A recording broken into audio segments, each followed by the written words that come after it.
മായ വ്ലോഗ്സിൻ്റെ മറ്റൊരു വീഡിയോയിലേക്ക് എല്ലാവർക്കും സ്വാഗതം. മകരം പിറന്നു കഴിഞ്ഞാൽ കേരളത്തിൽ മുട്ടിന് ഉത്സവങ്ങളായിരിക്കും. ആര്യനേന്ദ്രനെ ഉത്സവം കാണിക്കാമെന്ന് പറഞ്ഞിട്ട് ഇതുവരെ സാധിച്ചിട്ടില്ല കേട്ടോ. അപ്പോഴാണ് എറണാകുളത്തമ്മ ക്ഷേത്രത്തിലെ ഫെബ്രുവരി 2 ഉത്സവം ഉണ്ടെന്ന് പറയണ കേട്ടത്. അപ്പോൾ അവിടെ ചെന്നപ്പോൾ 2 സ്റ്റാർട്ട് ചെയ്യുന്നുള്ളൂ, 9 കഴിയുന്നത്. പിന്നീട് ആര്യനേന്ദ്രനും ആന എവിടെ അമ്മ, ആന എന്തേ അച്ഛ എന്നെല്ലാം ചോദ്യങ്ങളായി. അപ്പോൾ ഞങ്ങൾ വിചാരിച്ചു നായരമ്പലത്തെ ഉത്സവം ഉണ്ടല്ലോ, അങ്ങോട്ടേക്ക് പോയാലോ എന്ന്. അങ്ങനെ ഞങ്ങൾ നേരെ നായരമ്പലം ഭഗവതി ക്ഷേത്രത്തിലേക്ക് വിട്ടു. അപ്പോൾ അവിടെയാണ് ഇപ്പം ഞങ്ങൾ. നായരമ്പലം എൻ്റെ അച്ഛൻ്റെ തറവാടും കൂടിയാണ്. പണ്ടിവിടെ എല്ലാ ഉത്സവത്തിനും വരികയും തറവാട്ടിലെല്ലാവരും കൂടി കൂടുകയൊക്കെ ചെയ്യുമായിരുന്നു. മാത്രമല്ല നമ്മളുടെ ഓർമ്മകളിലേക്ക് തിരിച്ചു നടക്കുമ്പോൾ നമുക്ക് കിട്ടുന്നൊരു ഫീലുണ്ട്, അത് നമുക്ക് എപ്പോഴും വാക്കുകളിൽ പറഞ്ഞാൽ കിട്ടില്ല കേട്ടോ. അത് അനുഭവിച്ചെന്ന് അറിയണം. എനിക്കിവിടേക്ക് വന്നപ്പോൾ ആ ഒരു ഓർമ്മകളിലേക്ക് തിരിച്ചു പോകാൻ സാധിച്ചു. പാണ്ടിമേളം ഉണ്ട് ഈ കാണുന്നത്, ഒരു രക്ഷയില്ല. മേളം അങ്ങനെ തകർത്തൊഴുകുകയാണ് കേട്ടോ ആളുകളുടെ ഇടയിലേക്ക്.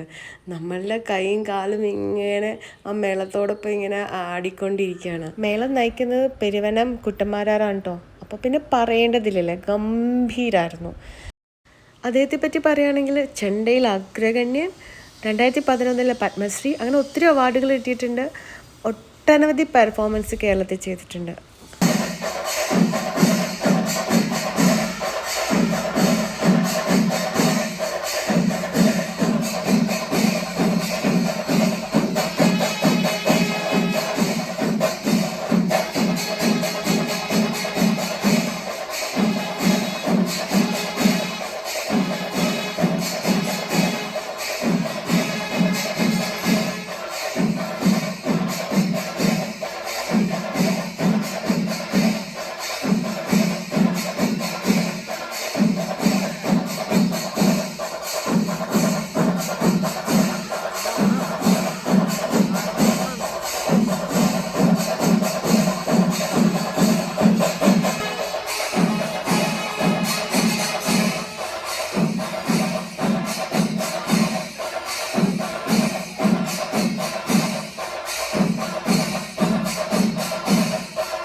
രാവിലത്തെ മേളം അവസാനിച്ചു. ആനകൾ റെസ്റ്റ് ചെയ്യണ 5 ആനകളുണ്ടായിരുന്നു. നല്ല രസമായിരുന്നു. നിങ്ങൾ കണ്ടില്ല, ആ ഒരു വൈബ് എന്തായാലും അത് അവിടെ ചെന്ന് തന്നെ ആസ്വദിക്കണം. അങ്ങനെ പതുക്കെ ഓരോ ആനകൾ നിരനിരയായിട്ട് പോയിക്കൊണ്ടിരിക്കുകയാണ്. അവർ ഓരോ എഴുന്നള്ളിപ്പിനായിട്ട് ഇറങ്ങുകയാണ്. എനിക്ക് ഉത്സവങ്ങളൊക്കെ കാണുമ്പോൾ വല്ലാത്തൊരു നൊസ്റ്റാൾജിക് ഫീലാണ് കേട്ടോ. അറിയില്ല, കുട്ടിക്കാലം മുതലേ എല്ലാ ഉത്സവങ്ങളിലൊക്കെ പോയിരുന്നുകൊണ്ടായിരിക്കാം അങ്ങനെ. അതുകൊണ്ട് തന്നെ ആര്യനും ഇന്ദ്രനും ഇതൊക്കെ കണ്ട് വളരണം എന്നുള്ളൊരു ആഗ്രഹം എനിക്കുണ്ട്. പ്രത്യേകിച്ച് നമ്മുടെ കൾച്ചറായിട്ട് ഇണങ്ങി ജീവിക്കുമ്പോൾ കിട്ടുന്ന ഒരു ഭംഗിയുണ്ട് ജീവിതത്തിൻ്റെ. ആ ഒരു ബ്യൂട്ടി നമുക്ക് എത്ര പരിഷ്കാരമായി കഴിഞ്ഞാലും അതിൽ നിന്നൊന്നും കിട്ടില്ല. അപ്പോൾ അതുകൊണ്ട് തന്നെയാണ് ഞങ്ങൾ എത്ര റിസ്ക് എടുത്തിട്ടും ഇവിടെ വന്ന് ഇതെല്ലാം കാണിച്ചു കൊടുക്കാൻ തയ്യാറായത്. വല്ലാത്തൊരു ഭംഗിയാണല്ലേ ആന ഇങ്ങനെ നെറ്റിപ്പെട്ടൊക്കെ ഇട്ട് നിൽക്കണ കാണാനായിട്ട്. എനിക്ക് അവിടെ നിന്ന് സത്യം പറഞ്ഞാൽ പോരാൻ തോന്നിയിരുന്നില്ല. മേളം കഴിഞ്ഞപ്പോൾ മുതൽ ആര്യനും ടോയ്സ് എന്ന് പറയാം കേട്ടോ. അങ്ങനെ അവർക്ക് ടോയ്സ് വാങ്ങിക്കാനായിട്ട് ഞങ്ങളിങ്ങനെ ഇറങ്ങി അവിടെ നിന്ന്. അങ്ങനെ അമ്പലപ്പാലത്തിലൂടെ നടക്കുകയാണ്. പണ്ടൊക്കെ ഉത്സവം വരുന്നു എന്ന് കേൾക്കുമ്പോൾ തന്നെ വല്ലാത്തൊരു സന്തോഷമാണ്. പിന്നെ അതിൻ്റെ ഉള്ള തയ്യാറെടുപ്പായി. കസിൻസൊക്കെ വരും. ആ ഉത്സവപ്പാടത്തു നിന്ന് കിട്ടാത്തതായിട്ട് ഒന്നും ഉണ്ടാവില്ല. എന്തെങ്കിലും വാങ്ങിക്കാൻ കിട്ടും. പോരാത്തതിന് വായനോട്ടവും അതിൻ്റെ ഇടയിൽ കൂടിയുള്ള കല്യാണം ഫിക്സ് ചെയ്യലും അങ്ങനെയെല്ലാം വല്ലാത്തൊരു നിറവായിരുന്നു ഉത്സവപ്പാടം എന്ന് പറയുമ്പോൾ. ഇന്ന് എനിക്കിവിടെ കാണാൻ സാധിച്ചില്ല. നിറവ് ചിലപ്പോൾ ഉച്ചയായതുകൊണ്ടായിരിക്കും. വൈകുന്നേരം ആകുമ്പോൾ ചിലപ്പോൾ ജനങ്ങൾ കൂടും. അങ്ങനെ ഞങ്ങൾ അവിടെ നിന്ന് പതുക്കെ ഇറങ്ങി നടക്കുകയാണ്. അപ്പോൾ ആര്യന് വിമാനം വാങ്ങിക്കണം എന്ന് പറഞ്ഞിട്ട് അങ്ങനെ വാങ്ങിക്കാനായിട്ട് പോവുകയാണ്. അമ്പലപ്പറമ്പിൽ സംഭാരം കൊടുക്കുന്നുണ്ടായിരുന്നു കേട്ടോ വരുന്ന എല്ലാവർക്കും. ഉച്ചയായതുകൊണ്ട് നല്ല തിരക്കുമായിരുന്നു ആ കൗണ്ടറിൽ. ഫ്രീ ആയിട്ട് തന്നെയായിരുന്നു. ഞങ്ങൾ വന്നത് ഒത്തിരി നന്നായെന്ന് തോന്നിപ്പോയിട്ടോ. അത്രയ്ക്ക് ഗംഭീരമായിരുന്നു ഇവിടുത്തെ മേളം. അപ്പോൾ നിങ്ങൾക്ക് ഇവിടുത്തെ മേളക്കാഴ്ചകളും ഉത്സവ കാഴ്ചകളും ഇഷ്ടമായെങ്കിൽ കമൻറ്റ് ചെയ്യാനും ലൈക്ക് ചെയ്യാനും മറക്കരുത്. ഇതുവരെ ഈ ചാനൽ സബ്സ്ക്രൈബ് ചെയ്തിട്ടുണ്ടെങ്കിൽ എത്രയും പെട്ടെന്ന് സബ്സ്ക്രൈബ് ചെയ്യുക, ബെല്ലൈക്കൺ പ്രസ് ചെയ്യുക. Stay tune. പുലർവേളയിൽ ജയദേവ ഗീതാലാപനം